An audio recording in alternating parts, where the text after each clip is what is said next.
to another video, guys, brought to you by your one and only Literary Pharaoh. Give me a minute to get settled in here. Give me a minute to get settled in.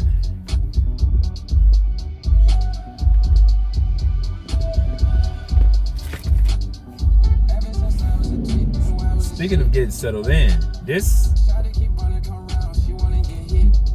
song that I'm listening to right now has grown on me. This song "Timeless" by The Weeknd and that Cardi guy, whatever they call him. I mean, the beat, everything hits. I mean, there's no such thing as a perfect song, but this is a perfect song to me. The beat, just listen.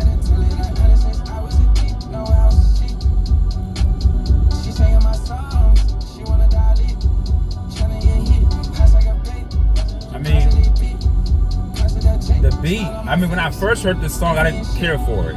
Because I kept hearing it, I'm like, has that ever happened to one of you guys? Like, you listen to a song initially, like you don't care for it, then all of a sudden it just starts to grow on you. I've had this song on like repeat, like, for a long time. The album is actually good too. If you listen to The Weeknd's album, I actually like the album. There are certain songs I don't care for the majority of the songs are good. But this by far on the album is the best song. Like this nobody else.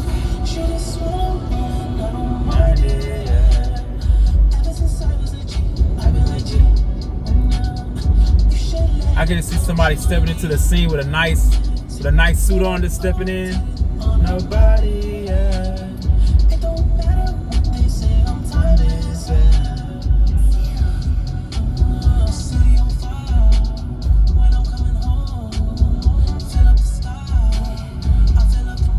Anyway, that's enough for that. I'm probably gonna get that video copyrighted because I'm playing that song in there. But anyway, I'm not making money off of these videos anyway, so it doesn't matter. What did I want to talk about today? I wanted to talk about usually when I tell you guys things about what's going on in the world, about certain families that rule the world, I sound like I'm out of my mind because a lot of you guys are so used to just thinking that the system runs on a legit principle, right? You guys think that there's checks and balances, and then you have government, and you have money, and you have corporations. Of course, you have your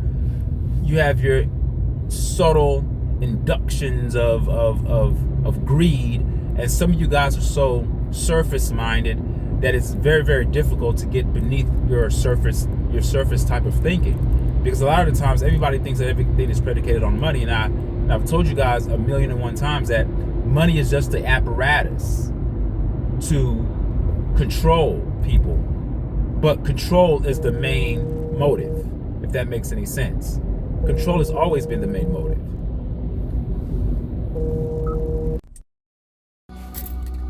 I'm back. I had to take a call, so I was interrupted briefly, but I'm back on. So as you can see, that Timeless song is still on. It's on repeat, man. That song is my favorite song right now. I go through these phases where I wear out a song. Like a song will initially hit my cipher, hit my soul, and I'm just completely just immersed in that song, and I get every value of that song. I repeat it to death, to the point that every subtle instrument, every beat, every percussion, every metric, every sound, everything of that song is absorbed in my soul. And then eventually I just get tired of it. I'm like, I'm done with it. That's how I usually am with music. Like when I have a favorite song, I can't get off of it. I have to actually drain it and maximize that song for what it's worth. And I'm getting interrupted again. Hold on, guys. I'll get back with you guys. Give me a second. All right, I'm finally back, guys. I think I may just use this video as the introduction. This is another edition, another upload by your one and only Literary Pharaoh. And I wanted to talk to you guys about when I talk to you guys about the controls of the world, you guys sort of look at me or listen to my video and think that I'm crazy or I'm just a conspiracy theorist or whatever you want to call me, but I'm not. A lot of people have a surface mindset. And when I say a surface mindset, I'm literally talking about thinking on the surface. It's hard for them to go deeper than what's on the surface. And when you're talking to them, it's hard to penetrate their mind because they're so hardened. They're so hardened to believe in the system. When I say the system, I'm talking about the Matrix. If you guys have watched the Matrix before, you understand that it was a system used to blind people and keep you away from the truth. That's what the system entails. I want you guys to do me a favor. Watch the series. It's on I think it's on Hulu if I'm not mistaken. It's on Hulu. It's called Paradise. And a lot of these movies have subtle truths that are in there. You know, I don't want to give away the movie, but they're living in an underground world, and it's called Paradise. I'll leave it at that. And there are a lot of things in that world that are artificial, that are not real. They're doing their best to mimic what nature would provide. So the sunlight, daylight, daytime, just the way the whole city is ran off of a system. But it's done to mimic the old system. The old system was when these people were living above ground. And it shares a lot of similarities with what type of reality that we're living in now. We live in an artificial reality. We have chemical trails being sprayed in the skies every day, geoengineering. We have weather modification systems. We're told that weather is supposed to be, we're told that these weather phenomena are just natural. We blame nature for everything. We talk about global warming, and all of these things are just lies. I had a guy who responded to me on a comment. He said, "You're lying. Where's your scientific proof?" Well, the burden of proof is on you guys. You guys keep talking about global warming. You prove it. Because if global warming was actually true, we would be getting more rain, significantly more rain, and that's not what's happening. Weather is controlled. I'm bringing up all these things because these are all the things that are being done to create this artificial reality that we live in. We don't even understand what nature is. We think we do. We don't understand nature because we've never received nature in its most pristine state. We've never received nature in that way. We've always guided nature based upon the conditioning of the system, of the controllers of the system. Now, you may say, who controls the system? Who are these controllers? Well, these people are families, all right? Rockefeller family, you have the Rothschilds, you have many more. I believe there to be 13 major families, but overall there are about 100 families, right? And hold on here. Okay. And these families are not doing what they're doing based upon money. It's not greed. We've been conditioned to think that everything's about money. So when we fall into these traps, we tend to listen to politics through a lens of, oh, if we just get the money right, if we just get rid of the greedy people, if we make everything equitable and incorporate themes of fairness across all metrics, then all practices and all disciplines, and maybe things will be better. But it's not that. It's not about the money. The money is just the apparatus to control. The modus of operandi is control. Money is just a means to do it. The people who control us don't care about money because they can just print that shit. Okay, I don't know if you guys, maybe I'm aging myself here. If you guys remember that cartoon with that rich duck. I don't know if it was called Donald Duck. No, what was it called? Not Donald Duck. It was called DuckTales. Remember DuckTales? And the duck, their uncle had so much money. At the beginning of the cartoon, you have him diving into a bunch of gold coins. He was so filthy rich that he could swim in his coins. When you're that rich, money doesn't matter. It's all about how can I use this to control people.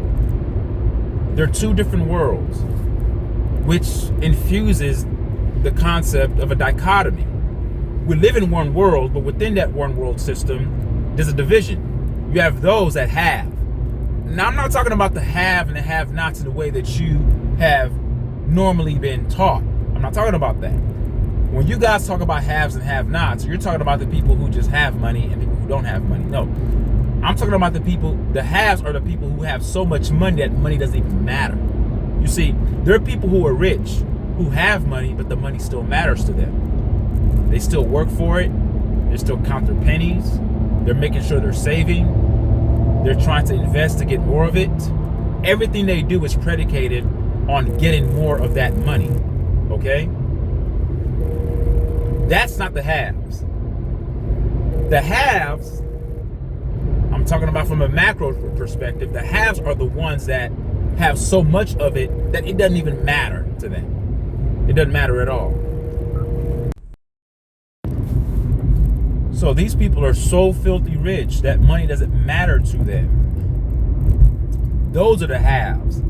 And therein lies the separation within the one world that we live in, but living two separate experiences, having two separate experiences, possessing two separate experiences. We don't know how it feels. We don't even know how it is to live life where money doesn't matter. Our lives, money rules everything. Even me driving this car, doing this video, money is behind my actions. You say, what's your actions? Well, I'm in a vehicle driving to work.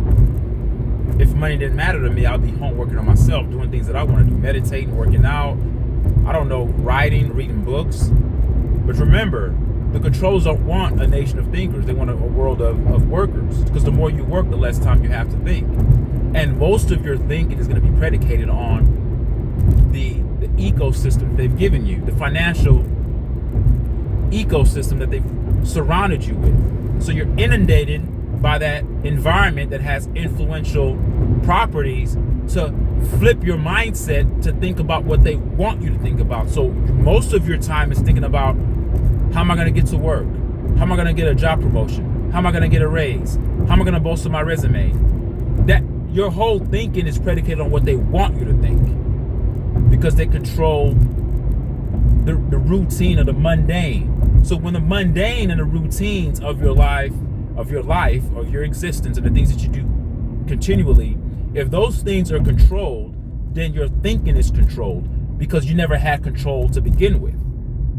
Don't think that, oh, it's a free country, I can do what I want. Now, you're not free. We are all enslaved. The only iota of freedom that you can actually garner in this prison planet is to be awakened in your mind. I'm still a slave, but I am more free than the person that doesn't think that they're enslaved.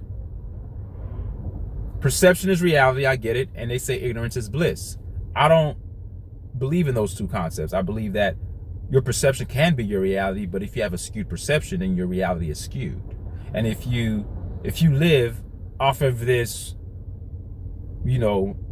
ideal or this theory that being ignorant about certain things infuses bliss, then you're stupid for thinking that, because there's nothing good about being ignorant. Because when you're ignorant, you're easily manipulated and you're easily controlled. Now, I'm not saying just because I know certain things that it makes me better than anybody, but at least my mind is set to know what the system is here to do, and I know what the system is about. And to me, that energy, that unseen force and that unseen energy speaks to something that we can't even capture. We can't even measure it. No scientific observation can provide us with the things that are required to measure the impact of that type of mindset, because from that mindset, everything flows out of that mindset, similar to the central nervous system of the brain. Sometimes we don't see the central nervous system, but the central nervous system is a key that enables all functions of the body to operate the way they do. Your digestive system, your cardiovascular system, your respiratory system, everything in the body functions off of that central nervous system. So to me, your mindset is analogous to the central nervous system, because if you have a certain mindset and you understand what you're in, and you understand the motives of those who control you, if you understand that, then that in itself is powerful, because that dictates your actions and your motives. It decreases stress, because you're not killing yourself for the money. You're not doing everything because of money, because you know what the system is about. You know that the system was put there to make you have that particular mindset. Little wins matter. I'm not saying here that just because you know certain things that you're going to overcome the system and you're going to be the greatest person and then you're going to be above everybody. This is not a competition. This is not something that's immersed in the mire of ego or pride. It's not about that. What it is about you knowing and having that knowledge and operating off of that knowledge and making your decisions based upon principle, founded on knowledge. Because the more you know, the better you're supposed to do. You don't know and then continue to do the same things that you were doing before. That's a paradox. That's counterintuitive, and that's also counterproductive. You have to pivot and make a change after you've gained knowledge. So the controllers don't give a damn about money. We always think that everything's about money. When it comes down to election season, everybody's talking about taxes and this and that. You see how the controllers use money to have the crumb snatchers at the bottom just fighting over every little penny? They laugh at us, folks. Why can't you guys open your eyes and see that? They're throwing money at us to make us fight each other over it. They have put forth a narrative that gives off the misnomer that resources on a planet that's abundant and full of resources, but they've made us believe that resources are scarce. So therefore, we become more dependent upon the military-industrial complex to be the saviors of the day, where in actuality, nature has always been our savior. Our ancestors knew that. That's why our ancestors, they personified God as being a woman with feminine energy. That's where you get the term Mother Nature from, because a mother naturally has a nurturing nature to her. A mother nurtures her baby. The baby grows in the womb of the woman, encapsulated by the baby who generates its own placenta, against popular belief, because people think it's the woman's placenta, but it's actually the baby's placenta. And you have a mother that breastfeeds. So when you think of nurturing, it always comes from the perspective of a woman. You're talking about nurturing, right? So when you're talking about nurturing, it comes from a woman. So nature in itself was supposed to nurture those that are indigenous to the planet. We are indigenous to the planet. Our biochemistry says so. The fact that we can thrive with the atmospheric pressures also says that we are made for the planet. That's why certain herbs and certain plants heals us, because it's a synergistic relationship between plant life, and between us. Okay? There's a synergistic relationship there, meaning that the plants need us and we need the plants. That's why herbs are usually a good remedy to heal things, not the toxins that the medical industry gives us and provides us. They're quick to write a prescription, aren't they? Those are toxins, folks. There's a certain man. I'm not going to be racial. I'm just going to be politically correct here, because I don't want to sound like I'm being racist. I'm not. And I think that term racist is thrown around too easily. Whenever you make distinctions, and I think a lot of the times we muddle the definition of racism and profiling. We muddle those definitions together, and it becomes convoluted, because a lot of people we profile, and profiling is a natural thing. It's a part of making judgments. We all make judgments. Like right now, I'm driving on the road. It's a yellow light. It's about to turn red, but I've made a decision. I've made a judgment to still go. We all make judgments. If I see a person that has a gun, I'm going to make a judgment to move away from that person with the gun because I don't want to get shot. That's a judgment. We all make judgments. And we make judgments based on profiles that we've experienced, and profiles that we've been indoctrinated with and taught. We've been taught that people who look suspicious are probably not safe to be around. So when we see a person or perceive a person to be suspicious, what that does to us, it makes us leery about the person. Hold on, I'm losing my watch my GPS is on my watch. I want to make sure I don't miss my turn here. So yeah, so we're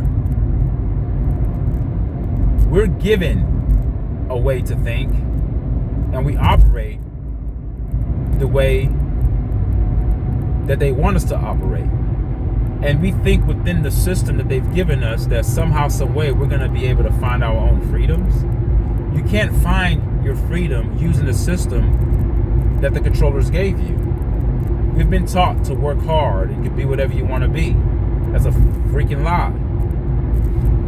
Some people just get, I don't believe in luck. I'm not going to say the word luck, but some people just happen to be at the right place at the right time. And it has nothing to do with your talent. It has nothing to do with your skill set. Timing is everything. Somebody has to do the job. Somebody has to be given the executive job to run the system, to make sure that everything is working the way it's supposed to work, to keep humanity oppressed. When you have the government, the governmental agencies like government, and you have all these sections of society that are supposed to be put there to look over the people, to make sure that everything runs on a balanced system. Even the judicial system, as flawed as it is put there, and it holds some sort of, I don't know, it holds some sort of virtue, right? We look at justice and the law. It's all flawed, because anytime a person needs help and they're going to court, or they're trying to use the judiciary system to help them, if they're trying to use the courts of the land and get lawyers involved, what always happens when you do that? Immediately you do that, your wallet gets thinner, your bank account gets anorexic, your bank account starts to lose out, because you have to pay those lawyers, you have to pay court fees, you have to pay this and pay that. Everything's about money on the surface, yes, but beneath the surface, the motive is to control us. Because if you truly need help, you can't get help if you don't have money. Money is what allows those who commit crimes to go on without facing any penalties, because they've paid their fines. But it's not that the system needs your money. The system is teaching you indirectly and directly, also implied, that if you have money, you are above the law. That's an incentive to go get the money. That's a control tactic. That's a control component. That's a way to manipulate behavior and to shape behavior to feed into the military-industrial complex. Can you guys understand what I'm trying to tell you? It's not everything that you see around you. Any type of thinking that you've garnered over the years about the system, and you've made up your mind to say, hey, I got to get this money, I got to get that. That's deliberately done. That's deliberately done, okay, to make you behave the way you behave. That's what I mean by control. All these cars on the road right now in front of me, all of these cars everywhere. The reason why everyone's on the road is because we're slaves. I understand what you guys think when you guys think of slavery. You guys think that, well, we're not getting beat, we're getting paid for our jobs. There are different levels of slavery, of course, folks. You gotta get past the surface. The surface thinking is that you gotta be chained up, you gotta be getting beat, and you're working for free. Okay, well, it would not be in the best interest of a slave master to beat his or her slave, because you need your slave to be upright. You need your slave to be well fed. You need your slave to be strong to do the job that you don't want to do. And you're not paying the slave with money. You're just making sure that the slave is energized and sustained enough to do the work. So you will feed the slave, you will clothe the slave, and you will give the slave its basic needs. Fast forward till today. We are slaves. The only difference is our slave masters are not the ones that are clothing us and feeding us. We're feeding ourselves. But the means in which they're feeding us and clothing us is through money. So they give us the money so we can go out like the idiots and clothe ourselves and feed ourselves to make sure we are okay, buy our vehicles, buy our $1,000 vehicles and spend thousands of dollars on car notes. Go buy your car and make sure that you're ready to come to work, you slave. That's what we are. You see, the theme of slavery remains the same, but the practice of it might be slightly different. The difference doesn't absolve you from being a slave. You just don't want to admit that you are. So just because you have a nice car and you have nice clothing, it just makes you a well-dressed slave. That's all you are. That's all I am. Okay? That's all you are. A well-dressed slave. Well-dressed. So again, now the question that may come to mind may be like, what do we do? Well, the only thing you can do, number one, is to be knowledgeable. At least admit that. Don't be too prideful to admit that you're a slave. At least admit that. Come to the realization that you are what you are. Now, that's number one. Number two, understand that the system is used to blind you and cause you to remove, all right? It's going to cause you to remove the humane essence of you. You say, what does that mean, the humane essence of me? The humane essence of you is the essence of every human being, to care and nurture one another, to care for one another. We have, in our world, we've become so desensitized to helping each other that the only thing that we truly give a damn about is money. Really. But I don't blame people for that, because a lot of people are not going to do things for free. You hear people say it all the time. Oh, please, can you not charge me $100 for this? I don't have any money. Can you just do it for $50? Oh, can you just do it for free and I'll pay you when I get paid? And the person says, nah, man, I'm not helping you out. I don't work for free.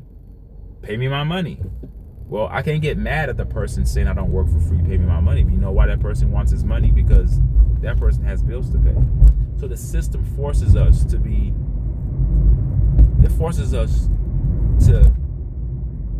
lose the humane essence of us.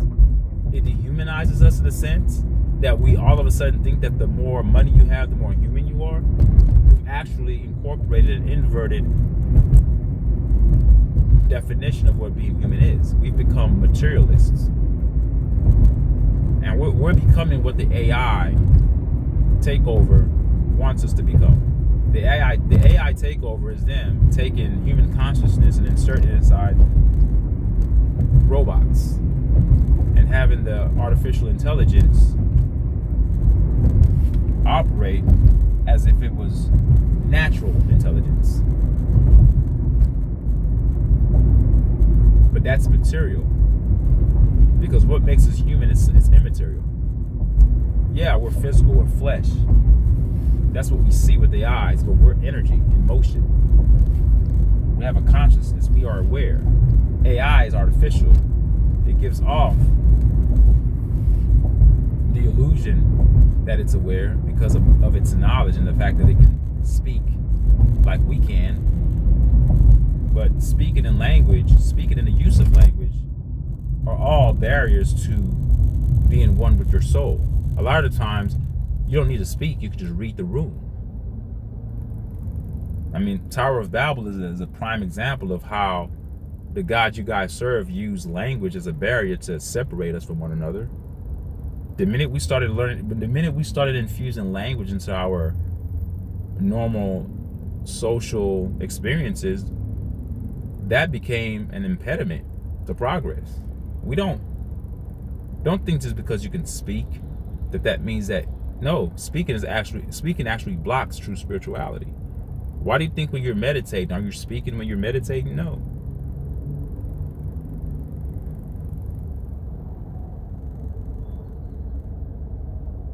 Telepathy is real. Being in sync with the person without even speaking to them. You can read their energy. Therefore, giving off the illusion as if you're reading their mind, but you're not really reading their minds.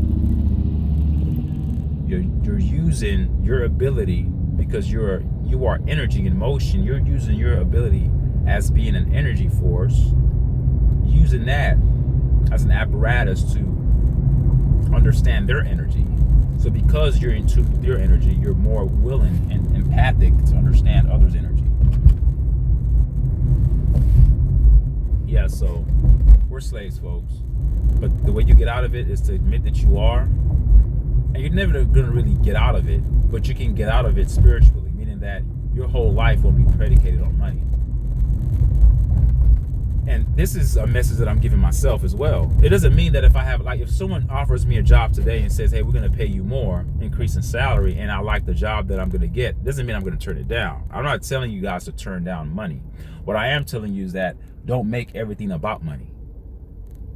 Don't abandon your family for money. Don't skip out on watching your children grow for money. The experiences that we have with one another, like the time spent, you can't get that back. Spending time with your family is priceless, and I get it. Some of you guys don't like your family, and I get it. All I'm telling you is that the things that makes you human, whether it's your family, it doesn't even necessarily have to be your family. It could be friends, a close loved one, a significant other. Do not let the pursuit of materials take you away from your humane essence. And it's done that to a lot of us. You have people who work 2 or 3 jobs or working overtime. They're never at home, but they have a lot of money though. But they're still unhappy and bitter. They're still unhappy and bitter. Like, how can that be? I mean, I thought money is the end all be all. No, it's not the end all be all. It's not the end all be all.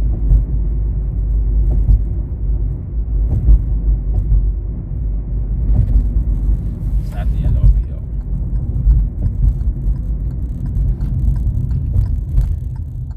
All right, guys, that's my spiel today. Tell me what you guys think about things that I discussed, and I'll see you guys next time. And remember, above all things, everything that I talk about, remember that your health is your wealth. If you do not take care of yourself, you have nothing. All right, peace. Take care. Till next time.